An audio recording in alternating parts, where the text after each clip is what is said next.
Om Shanti, VCD number 3562, morning class 15 September 1968, clarification date 27th March 2021. प्रातः class चल रहा था 15/9/1968. The morning class of 15 September 1968 was going on. रविवार को चौथी पेज की मध्य में बात चल रही थी करेक्टर.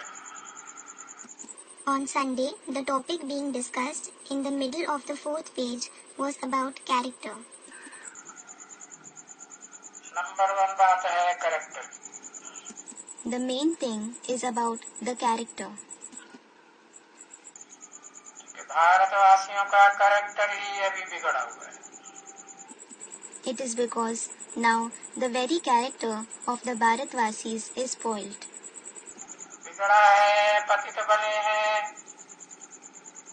उसमें सारी बात आ जाती है. It is spoilt. They have become impure. Everything comes in it. Character बिगड़ जाता है, करेक्टर सुधर जाता है. The character is spoiled as well as reformed. तो जब सुधरता है तो उनकी महिमा होती है सर्वगुण संपन्न संपूर्ण हिंसक मर्यादा पुरुषोत्तम. So, when it is reformed, they are praised as complete with all the virtues, completely non-violent, the best among all the souls in following the code of conduct, completely viceless. संपूर्ण निर्विकारी. तो संपूर्ण निर्विकारी तो आते हैं ना. कौन आते हैं? So, the one who is completely viceless certainly comes, doesn't he? Who comes? है? अरे कोई है या नहीं है संपूर्ण निर्विकारी? Are, is there someone completely viceless or not? वही heavenly God father supreme soul वो आते हैं. That very heavenly God the Father, the Supreme Soul comes.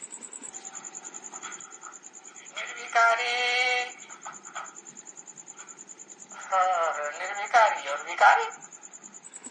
The one without vices and the one with vices. तो देखो जो विकारी है निर्विकारी को मत्था टेकते हैं. So look, the one who has vices bow before the one without vices. अभी समझ आ गया.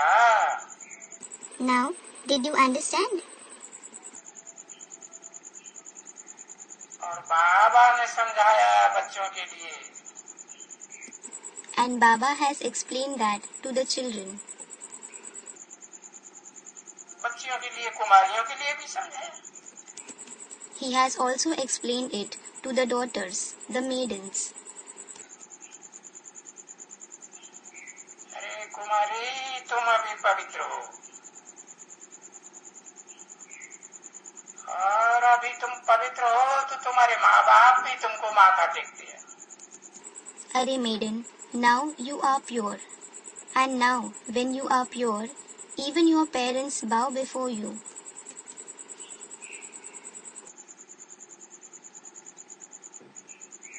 और तुम उनको ये ज्ञान रतन देती हो. And you give them these jewels of knowledge.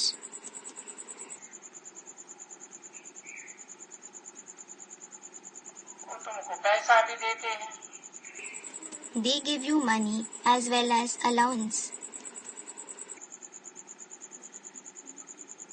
खर्ची भी देते हैं. और जब तुम शादी कर लेती हो तो पीछे जाके क्या करती हो?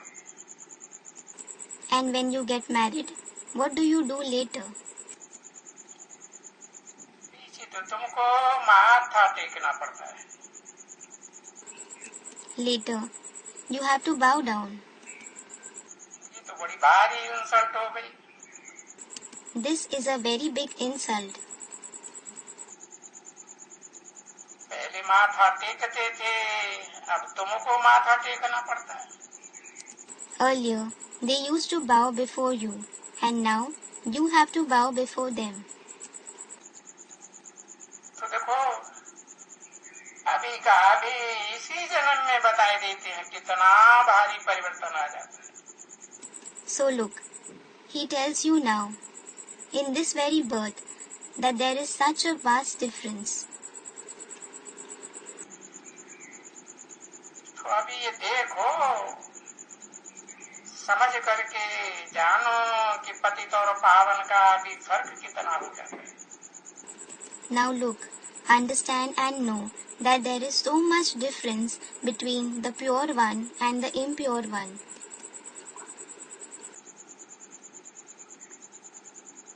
पावन बनने के लिए बाप की मत चाहिए ना, बेहद के बाप की मत। You need the directions of the Father, the unlimited Father, to become pure, don't you? हद के बाप तो गटर में डाल देते हैं। The limited fathers definitely put you in the gutter. तो देखो, हद के बाप के द्वारा, लौकिक बाप के द्वारा बड़े से बड़ा पाप हुआ ना। So look, the biggest sin is committed by the limited, Lokik Father, isn't it? और ये है बड़े से बड़ा पाप।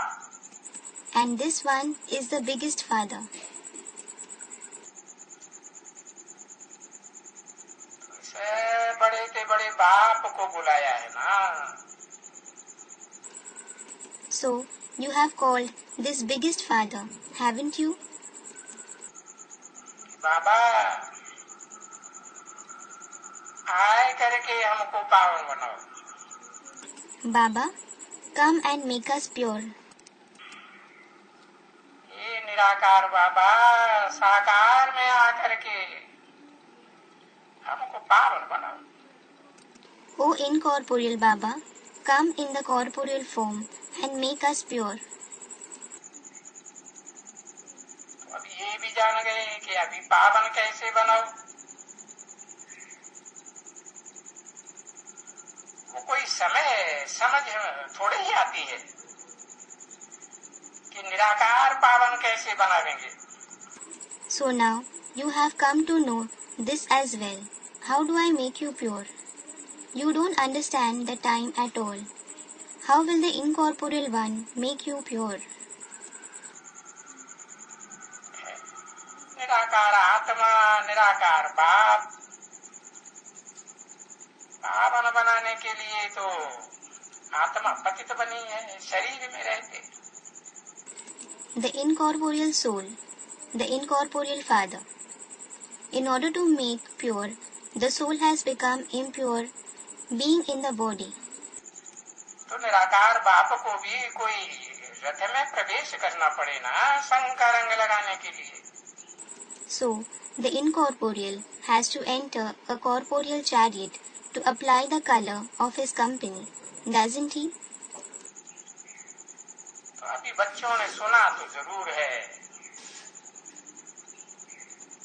कि भगवान ने ही आकर के कहा था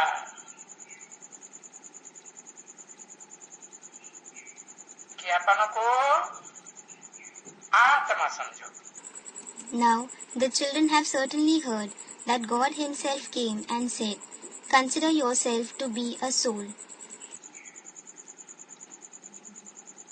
मैं पतित पावन हूँ। I am the purifier of the sinful ones. पतित आत्माएं देहधारियों के संग के रंग से पतित बनी है। The sinful souls have become impure because of the color of company of the bodily beings. और पतितों को पावन बनाने वाला हूँ। I am the one who purifies those impure ones. सो तो तुम जानते हो कि अभी तो तुम जन्म जन्मांतर के पापी बन गए हो। You certainly know that you have become sinful for many births. कोई एक जन्म की बात थोड़ी है।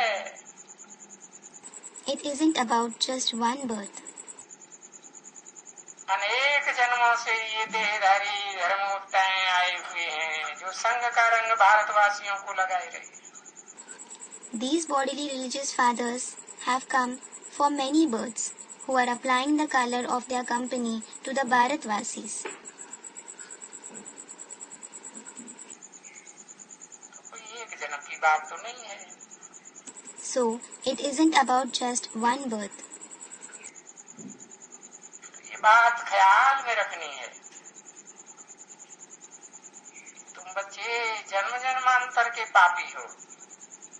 You have to remember this, that you children are sinful for many births. तो मैं बच्चियों को भी समझाता हूँ, खास करके उन बच्चियों को जो बांधेली हैं।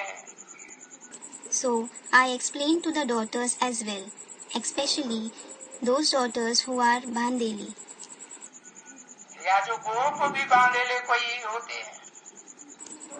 Or there are also such gop, that is men who are in bondage. कोई गोप भी बांधेले होते हैं ना। बाकी स्त्रियां तो बहुत बांधेली। There are some gop who are in bondage, aren't they? As for the rest, there are many women in bondage. गोप थोड़े होते हैं Gop who are in bondage are few, और कम होते हैं संख्या। and they are in small number. ये तो का बाप बोलते हैं, तुम घर में भी बैठ करके अपन को आत्मा समझ करके मुझे बाप को याद कर सकते। The Unlimited Father says, consider yourself a soul and remember me even while sitting at home. क्योंकि ये कोई एक जन्म की तो बात नहीं है। Because it isn't about just one birth. अच्छा, समझो एक जन्म में बांधेली हो, या एक दो जन्म से कोई तंग करते हैं। Acha, suppose you are Bandeli for one birth, or someone troubles you for one or two births. परंतु ये बात भी ख्याल तो रखो कि जन्म जन्मों के पाप हैं, उनको कैसे काटेंगे। But keep this in mind, that there are sins for many births. How will you destroy them? अच्छा चलो, एक जन्म छोड़ करके माम एकम याद करो। All right, come on, leave one birth and remember only me. क्यों? क्योंकि तुम्हारे ऊपर जन्म जन्मांतर का बोझा है। Why? It is because you have the burdens of sins for many births. पापों का, तो ये पाप कैसे उतरेंगे? So, how will these sins be destroyed? जन्म जन्मांतर का बोझा माना ही बाबा ने समझाया। Baba has explained the very meaning of sins for many births. जबकि तुम रजो प्रधान युग में आए हो, When you entered the Rajopradhan age, द्वापर युग रजो प्रधान युग है ना। the Copper age is the Rajopradhan age, isn't it? द्वैतवादी युग है। It is the age of duality. तो द्वापर से लेकर के तुम वाम मार्ग में गिरे हो। So, you have fallen on the left path from the Copper age.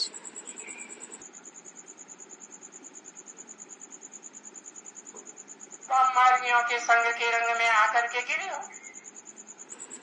You have degraded by being colored by the company of the ones on the left path.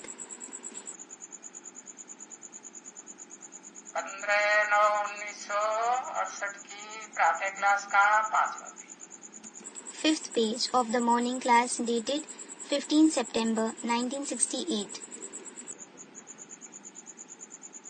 तो वो वाम मार्ग में गिरे तो पतित हो गए।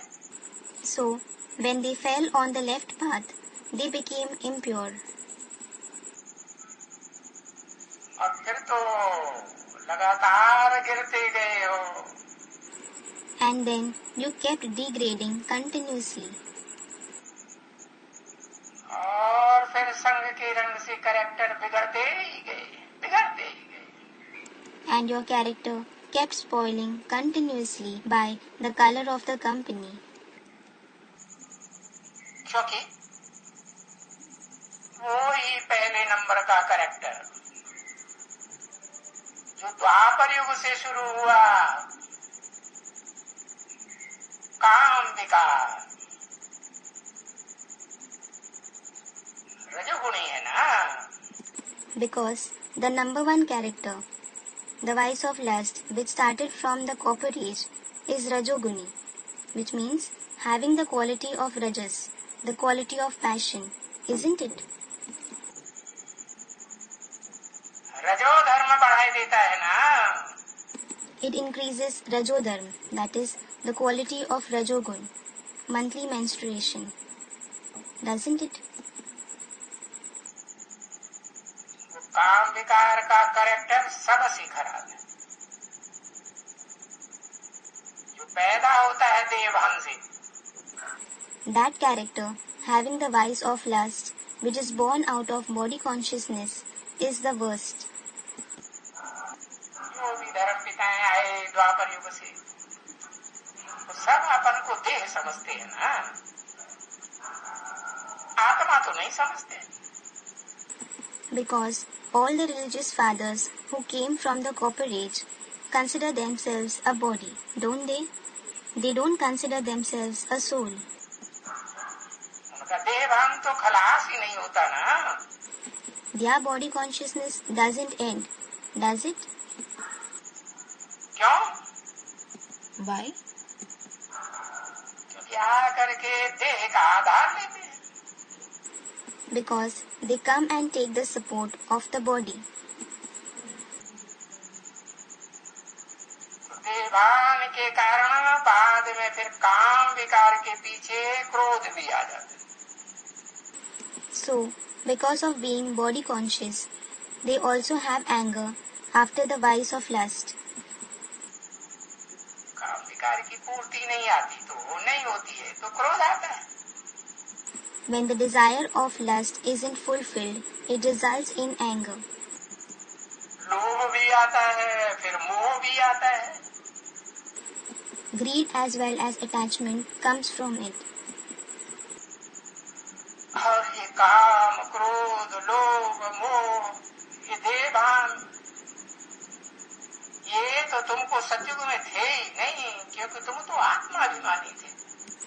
And you didn't possess this lust, anger, greed, attachment, body consciousness in the golden age at all, because you were soul conscious. आत्माभिमानियों में तो ये काम, क्रोध, लोभ, मोह, अहंकार की बात ही पैदा नहीं हो सकती। Those who are soul conscious can't have this lust, anger, greed, attachment, and ego at all. देहभान आता है तो ये 5 विकार भी आते हैं। When you become body conscious, these 5 vices also come in you. अभी देखो, ये छोटे बाबा की तो बात ही छोड़ दो, ब्रह्मा बाबा। Now look, just leave the topic of this younger Baba, Brahma Baba. वो बड़ा बाबा जिससे ब्रह्मा बाबा ने भी जन्म लिया, वो बाबा जो साकार निराकार का मेल भी है, वो बैठ करके समझाता है ना। That elder Baba, through whom even Brahma Baba was born, that Baba who is the combination of the corporeal one and the incorporeal one, he sits and explains, doesn't he? ऐसे नहीं कि न ब्रह्मा की तरह सिर्फ सुनाता है. It isn't that he just narrates like this Brahma. गहराई से बात को समझाता भी तो है ना. He also explains the concepts deeply, doesn't he? तो ये तो तुम्हारे में सतयुग में ये विकार थे बच्चों. So, children, were these vices present in you in the golden age? नहीं थे. त्रेता में भी नहीं थे. They weren't. They weren't in the silver age either. अरे सारे भारत में ये विकार नहीं थे. ये देवान था ही नहीं. कोई में भी नहीं था. Arey, these vices weren't present in the entire Bharat. This body consciousness wasn't present there at all. No one had it. तभी तो उस दुनिया को स्वर्ग कहते थे ना. It is then that that world was called heaven, wasn't it? क्या मतलब हुआ? स्व माने आत्मा, ग माने गया. What does it mean? Swa means soul and Ga means went. Where did he go? कहाँ गया? स्व स्थिति में गया. He went in the stage of the self. देवान की बात ही नहीं. It isn't about body consciousness at all. क्योंकि शुद्ध स्व स्थिति में गए माना साहब हीरे जैसी थी. Because when they went in the pure stage of the self, it means all of them were like diamonds. आत्मा स्टार मिसल है ना. The soul is like a star, isn't it? Star में चमक होती है ना. A star is luminous, isn't it? तो सब आत्माएं हीरे जैसी थी. So all the souls were like diamonds. और बड़े विश्व के मालिक थे. And you were the masters of a big world. ऐसे नहीं सतयुग या त्रेता जहाँ थोड़ी सी आबादी होती है मनुष्यों की या देवताओं की कहो, वहाँ के मालिक थे. नहीं. It isn't that you were the masters of the golden and the silver age, where there is very less population of the human beings, or call them deities. No.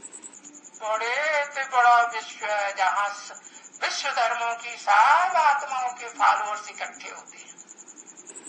You were the masters of the biggest world, where all the followers of the religions of the entire world gather. 500-700 crore के मालिक थे. You were the masters of the 5 to 7 billion people. तो इतनी ऊंची stage के मालिक है, फिर गिरे क्यों? और देखो कहाँ से गिरे हो बच्चे, इतनी ऊंची स्टेज से.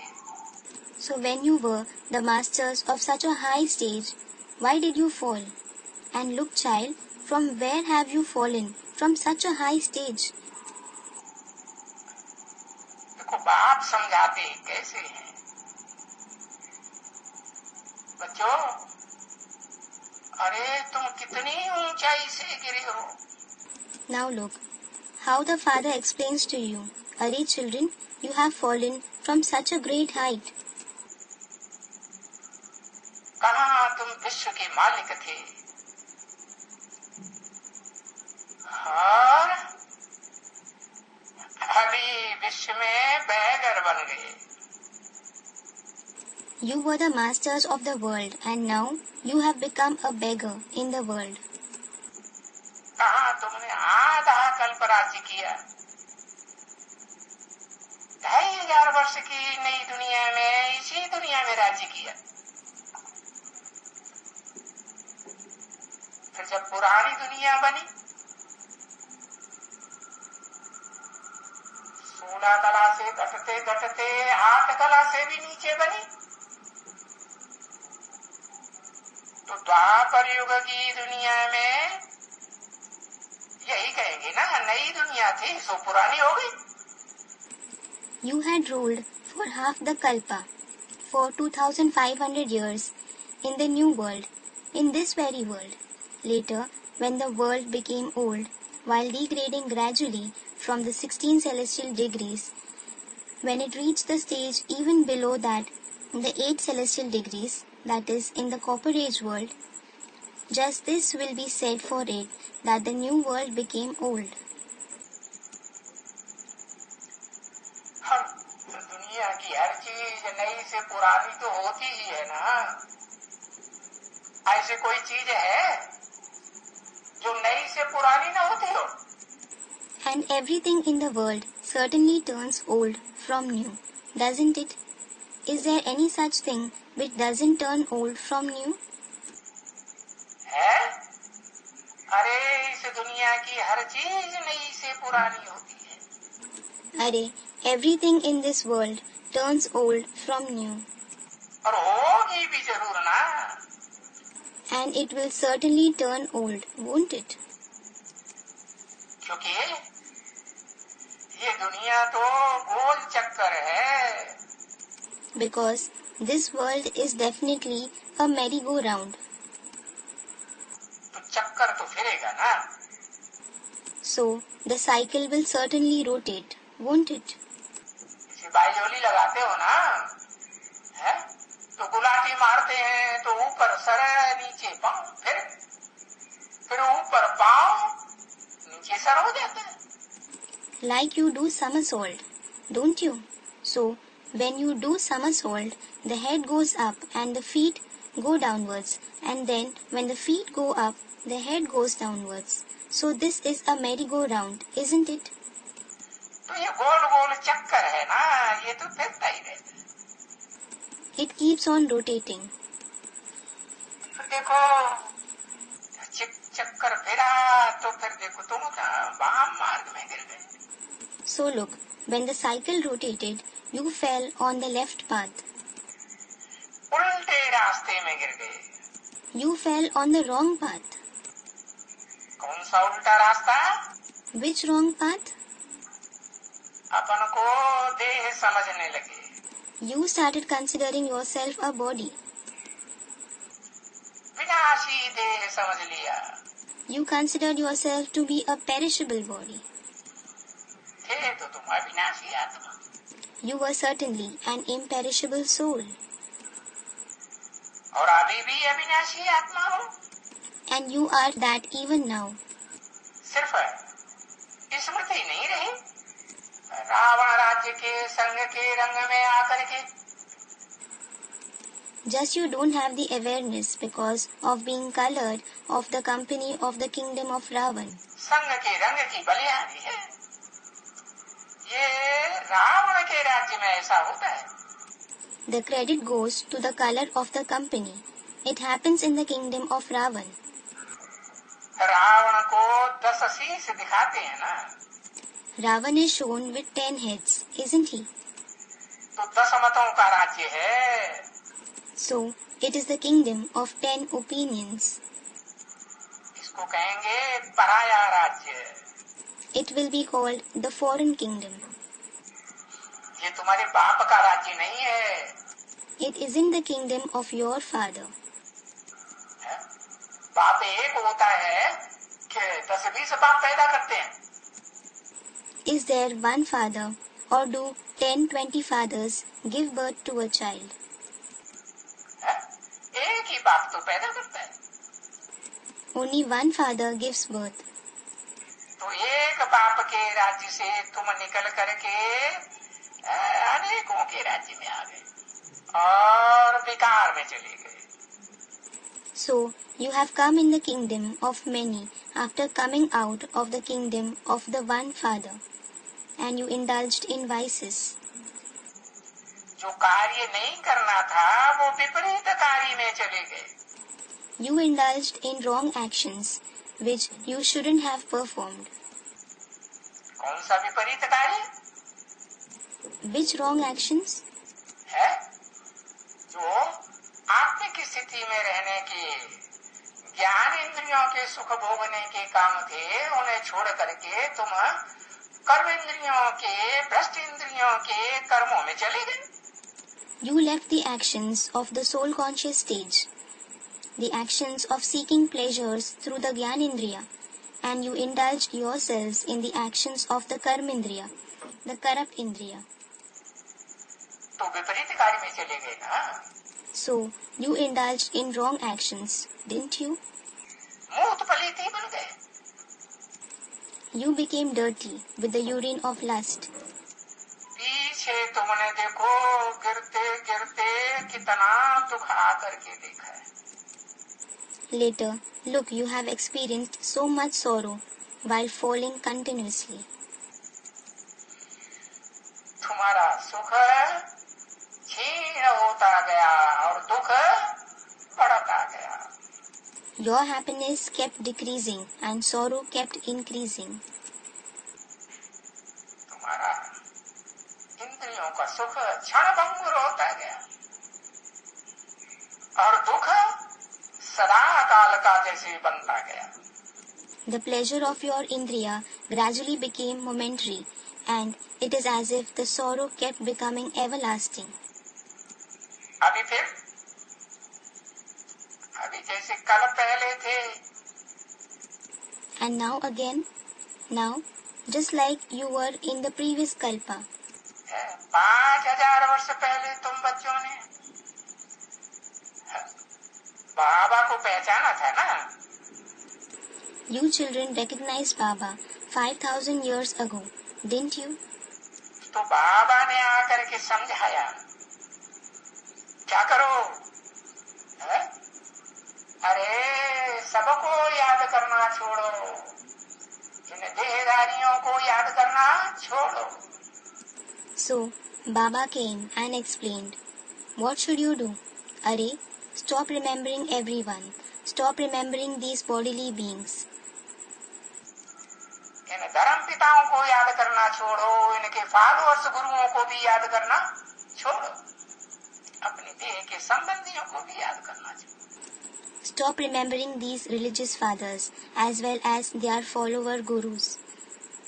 Stop remembering even your bodily relatives.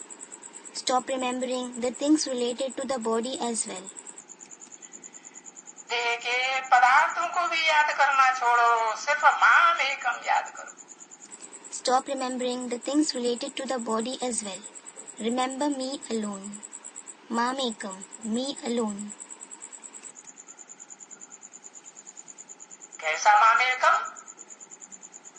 ऐसा मामेकम नहीं जो देह की याद में भी रहता हो और कभी कभी आत्मिक स्थिति में रहता हो. नहीं.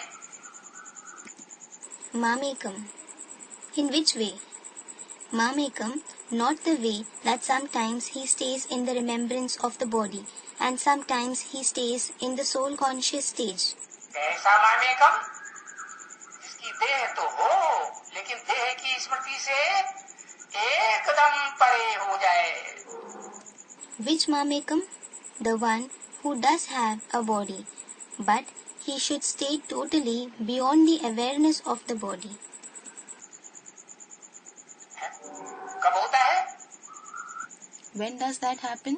जब मुकर्रर रूप से मैं प्रवेश करता हूँ तो ऐसी स्थिति बनती है कि नहीं बनती है? है? हाँ, ये संग की रंग की बलिहारी है. When I enter him permanently, does he attain such stage or not? Yes, the credit goes to the color of the company. और गाते भी हैं सप्त तारे कुसंग बोरे. And they also praise Satyatare Kusang Bore, which means true company takes you across and bad company drowns you. एक संग तारे अनेक संग बोरे. The company of the one takes you across and the company of the many drowns you. सत्संग की बलिहारी है. The credit goes to the true company. अरे इस दुनिया में कोई सत्य है? Arey, is there anyone true in this world? सब झूठे। एक भी मनुष्य मात्र नहीं मिलेगा जो तन से, मन से, धन से, समय से, संपर्क से, संबंधियों से सत्य हो। All of them are liars. You won't find even a single human being who is true from the body, mind, wealth, time, relationships and relatives. सब झूठे हो गए। Everyone has become false. तो देखो, अभी सत्य का संग, सदा सत्य संग का तुम्हें मिला है। So look, now you have received the company of the true one, the one who is forever true. सदा सत्य तो एक ही शिव है। Only Shiv is always true, जिसका असली नाम ही शिव है। whose original name is only Shiv. सदा निराकार है, सदैव निराकारी स्टेज में रहने वाला है कि कभी देवान में अभी आता है नहीं, सदा निराकारी स्टेज।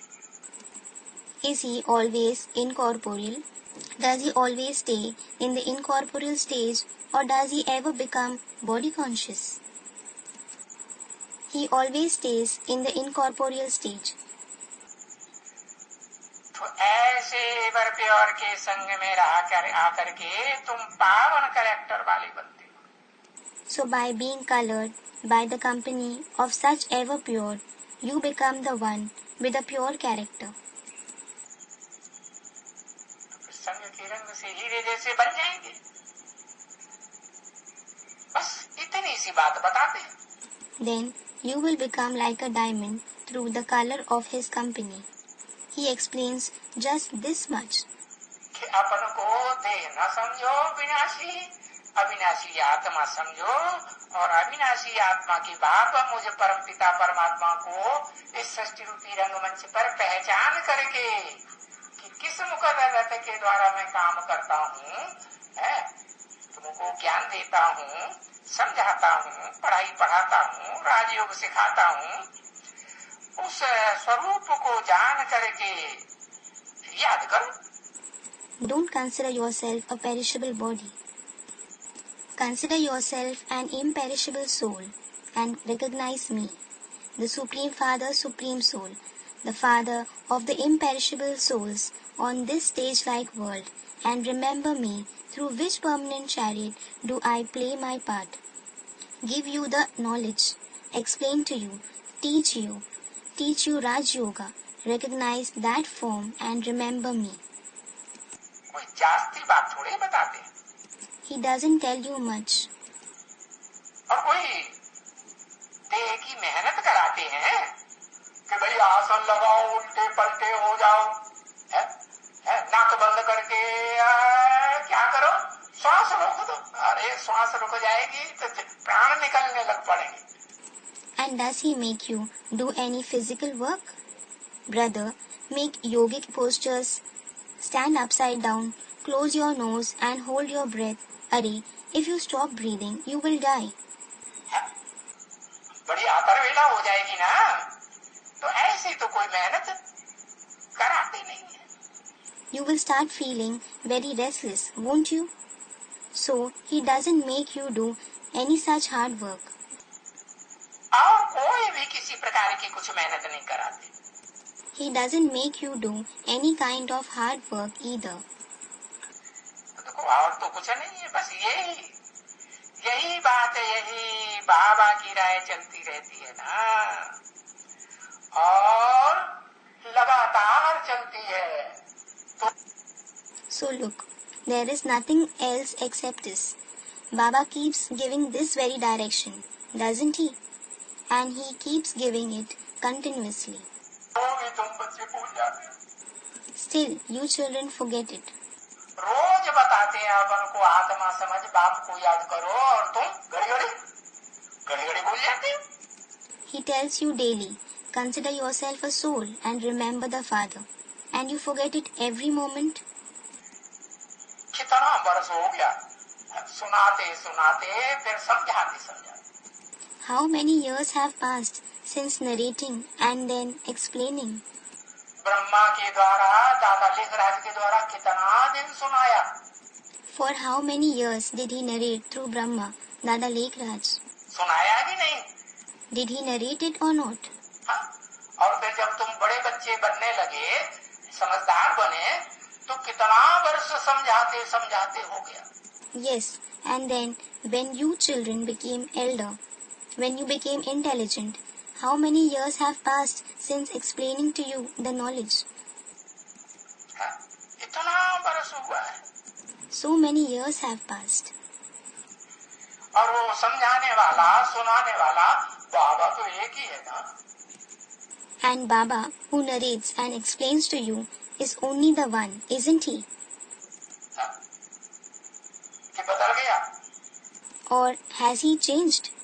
ऐसे है कि ब्रह्मा बाबा दादा लेखराज ने शरीर छोड़ दिया तो बदल गया? नहीं।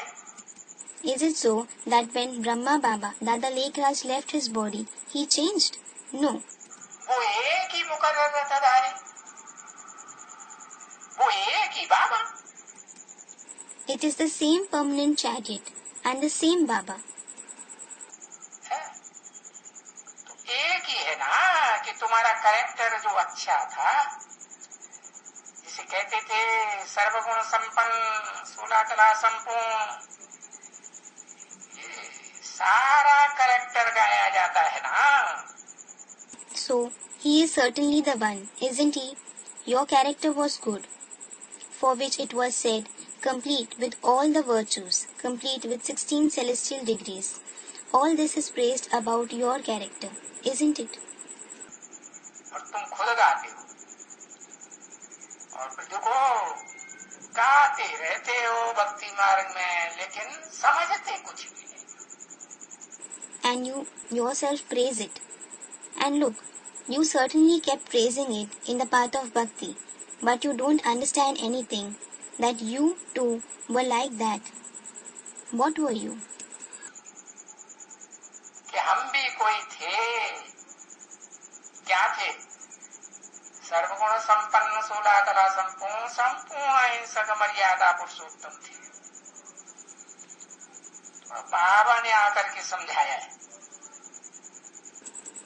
You were complete with all the virtues, complete with 16 celestial degrees, completely non-violent, the best among all the souls in following the code of conduct. So now, Baba has come and explained to you that. तब तुम्हें पता चला है कि हम थे। It is then that you have come to know that you were that. बच्चों, तुम ही सो देवी देवताएं थे। Children, you yourself were deities. जिनकी इन यादगार मंदिरों में जड़ मूर्तियां बनाकर तुम पूजा करते रहे भक्ति मार्ग में, सालों साल जन्म जन्मांतर पूजा करते रहे। Those whom you kept worshipping, preparing their non-living idols in the temples as a yadgar in the path of bhakti. You kept worshipping them for many years, for many births. अपने ही स्वरूप की पूजा करते रहे। You kept worshipping your very form. तो देखो तुम्हारी बुद्धि में आ गया कि तुम ही सो नीचे गिरे। So look, you have understood that you yourself degraded. है? देवता से क्षत्रिय बने, क्षत्रिय से वैश्य बने, फिर अभी शूद्र बन गए। You became Kshatriyas from deities, Vaishyas from Kshatriyas, and now you have become Shudras again. कितने क्षुद्र काम, मूर्ख पलीती काम करने लग पड़े।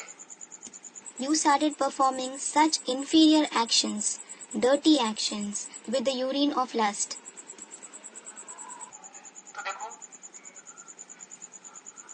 जब तुम इतने श्रेष्ठ थे, तब क्या था? So look, when you were so elevated, what was there? तब स्वर्ग था, अभी नरक है, रावण नरक। There was heaven. And now it is hell, horrible hell. तो अभी ये बात समझने के लिए हिसाब भी तो चाहिए ना? So now, you certainly need an account to understand this concept, don't you? मनुष्य बेचारे हिसाब जो जानते ही नहीं है। Poor human beings don't know about the account at all. कह देते हैं ये सृष्टि लाखों करोड़ों वर्ष की है, क्या गपोड़ा लगाई दिया। They say this world is of millions and billions of years. What rumors they spread.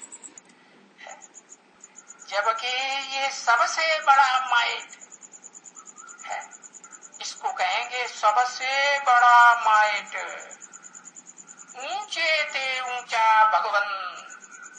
Whereas this is the greatest might. This will be called the greatest might, the highest of the high God. कहाँ का? The resident of which place? निराकारी दुनिया का? Of the incorporeal world. नहीं, No. साकारी दुनिया में ऊंचे ते ऊंचा भगवंत ठहरा ना। He is the highest of the high God on this corporeal world, isn't he? तो बाबा आए ना, कब बना ऊंचे ते ऊंचा भगवंत? So, the Father has come, hasn't he? When did he become the highest of the high God? नीच ते नीच से बदल करके ऊंच ते ऊंच बन गया। He became the highest of the high from the lowest of the low. कब बन गया? When did he become that? ये लगा बाप आए हेवनली गॉड फादर, तो उन्होंने जो रास्ता बताया उस रास्ते को है प्रैक्टिकल जीवन में धारण किया तो ऊंचे ते ऊंच बना ना। The path that the unlimited Father, Heavenly God the Father showed after coming, when he followed that path in his life in practice, he became the highest of the high, didn't he? और तुमने पहचाना ना कि नहीं पहचाना, ये बात दूसरी है। माया बार बार क्या करती है, बुलाए देती है। And you did recognize him, didn't you? Or didn't you recognize him? That is another thing. What does Maya do again and again? She makes you forget him.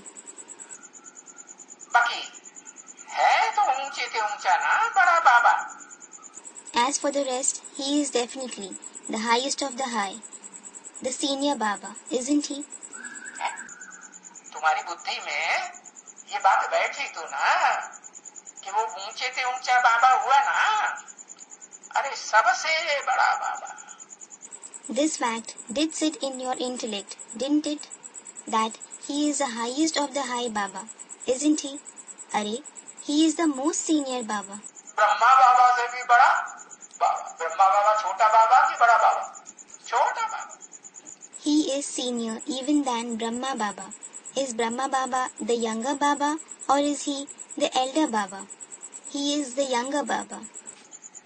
जिसको भक्ति मार्ग में याद करते हो, बाबा बाबा करके याद करते रहे ना।